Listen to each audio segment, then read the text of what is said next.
हरि ओम। बोल श्री सद्गुरु भगवान की जय।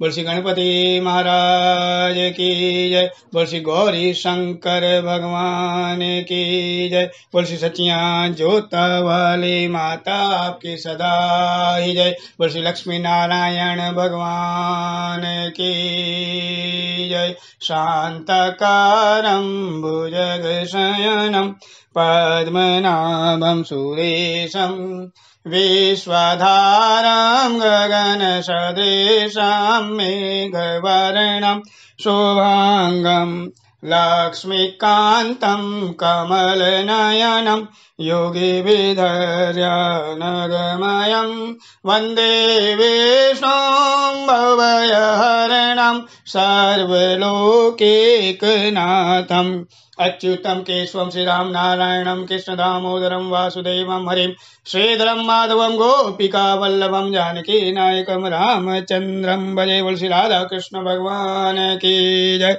बोल श्री जुगल जोड़ी सरकार की जय। आज कार्तिक मास महात्म्य द्वितीय अध्याय। आज हम दूसरे अध्याय की कथा का श्रवण करेंगे।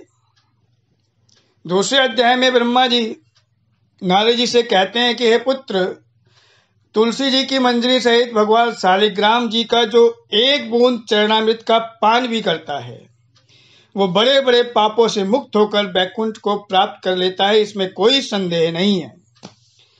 जो भगवान शालिग्राम जी की प्रतिमा के आगे अपने पितरों का श्राद्ध करता है उसके पितरों को भी बैकुंठ प्राप्त हो जाता है। जो भगवान श्री शालिग्राम जी की मूर्ति का दान करता है उसे समस्त पृथ्वी के दान का फल प्राप्त होता है। और जो श्री भगवान शालिग्राम की प्रतिमा को बेचता है वह महान कष्ट को भोगता है। शालिग्राम जी को बेचना, गंगा जल को बेचना महान कष्ट का भागी और महान पाप का भागी बनाता है। इसलिए श्री शालिग्राम जी की मूर्ति और गंगा जल को बेचना नहीं चाहिए, ये शास्त्रों में लिखा गया है। श्री विष्णु भगवान का पूजन शंख के जल से करना चाहिए। शंख का जल भगवान विष्णु को बहुत प्रसन्न करता है। महादेव शिव जी का पूजन बिल्व पत्रों से करना चाहिए। भगवान सूर्य का पूजन तुलसी जी से करना चाहिए। गणेश जी का पूजन धतूरे के फूलों से करना चाहिए। विष्णु जी को कमल के पुष्प अत्यंत प्रिय हैं। महालक्ष्मी जी को मालती का पुष्प और चंपा के पुष्प अत्यंत प्रिय हैं। और जो भगवान की अति प्रिय तुलसी जी से पूजा करता है उसकी महिमा का वर्णन कोई नहीं कर सकता। तुलसी जी भगवान को अत्यंत प्रिय है। वो जन्म मरण के अपार कष्ट से मुक्ति दिलाती हैं। जिसकी मृत्यु तुलसी माला धारण किए हो जाती है वे जीव बिना किसी रोक टोक के सीधा बैकुंठ धाम को जाता है और आवागमन के झंझटों से छूट जाता है। जो तुलसी जी की छाया में अपने पितरों का श्राद्ध करता है उसके पितरों को अक्षय तृप्ति की प्राप्ति होती है। तुलसी जी का सिंचन करना गंगा जी, यमुना जी, नर्मदा जी आदि पवित्र नदियों में स्नान के समान होता है। तुलसी जी का वृक्ष उगाने और सींचने से तथा उनके स्पर्श करने से ही मनुष्य के मनसा वाचा कर्मणा ये 3 प्रकार के पाप नष्ट हो जाते हैं। इस प्रकार कार्तिक मास में जो व्यक्ति तुलसी जी का शांत चित्त होकर पूजन करता है, प्रदक्षिणा करता है, नमस्कार करता है, भगवान का पूजन करता है, उसे अपने अनेकानेक कष्टों से मुक्ति प्राप्त होती है। हे पुत्र, इसी प्रकार जो प्राणी आंवले के पत्तों और पुष्पों से भगवान का पूजन करता है अथवा आंवले के वृक्ष के नीचे बैठकर भगवान का पूजन करता है उसको स्वर्ण के फल और फूलों का फल प्राप्त होता है।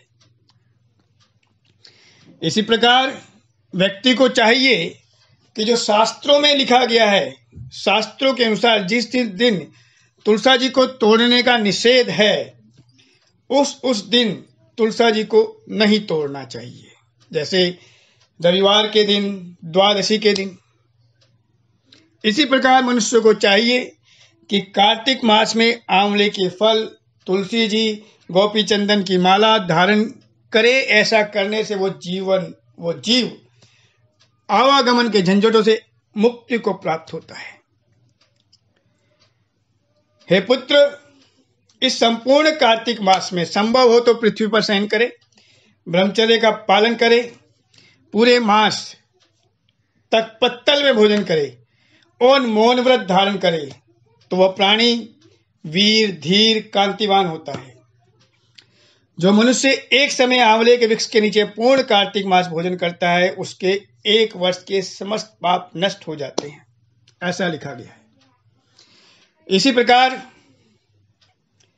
व्यक्ति को इस संपूर्ण कार्तिक मास में भक्ष्य से अपभक्ष्य का ध्यान रखना चाहिए, तामसी भोजन नहीं करना चाहिए।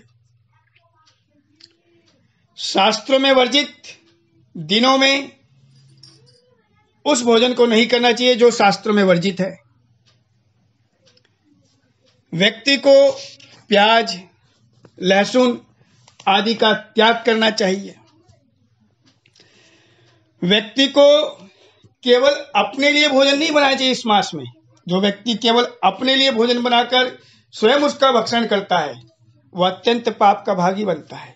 इसलिए भोजन अतिथि के लिए बनाए, कोई अतिथि आए तो उसे सम्मान के साथ भोजन कराए।